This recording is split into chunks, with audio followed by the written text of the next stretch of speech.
The skipper, how do you think it's gone as a whole? Up and down, really. I'd like to say congratulations to Gateshead, actually, because I think they're the team that stood out for me really this season. So fair play to them, the job that the manager's done there.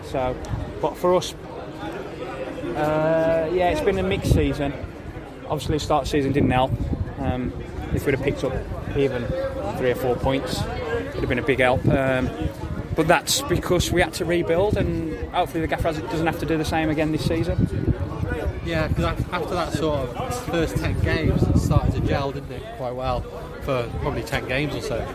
Yeah, and I'll say all the time to the lads, it's hard to get consistency out of young players, because as you get more mature and more experienced, that's when you start to get consistent performances, and obviously that's what we've been lacking this year. We've maybe won one, drew one, and then lost one, and then go on a bit of a run and then lose a couple of games, and you've got to be a consistent team if you want to be successful, and we just haven't quite reached those heights of being consistent this season. Obviously you've lost key players with Maziar, Couillard, Janai Gordon going, and also the likes of Miles Story being injured at a key time of the season as well. That hasn't helped either, has it? I think that was a massive, I wouldn't say turning point, but that was a massive hindrance to us really, not replacing those players.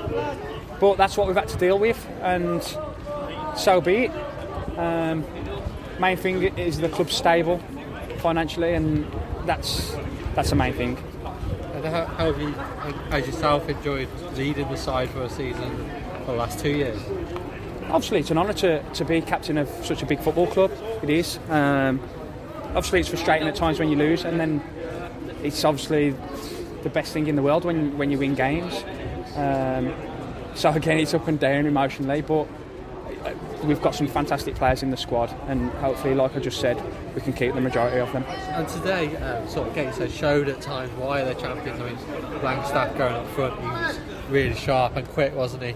And does that sort of show you the difference maybe between?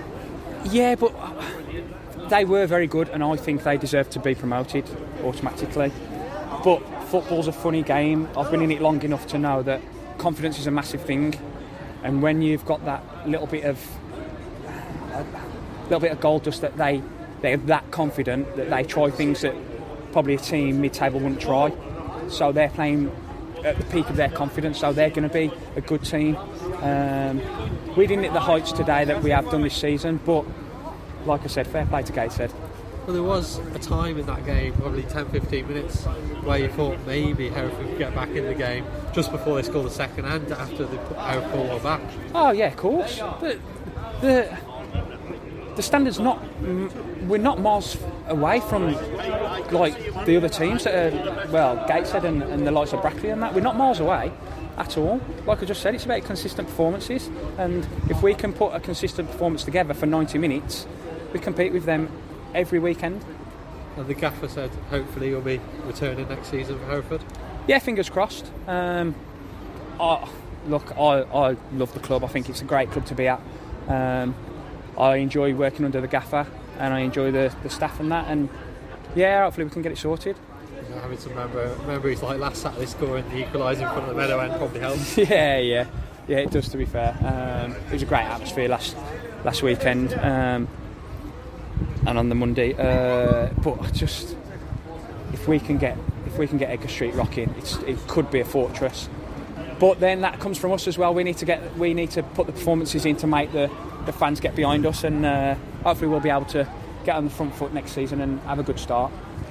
Brilliant. Thank you for your time, Jared. I think so many as the sports supporters really just think that if we brought a striker in, we've got the makings of it. Let me ask you a question. Who's the highest paid player in a team usually?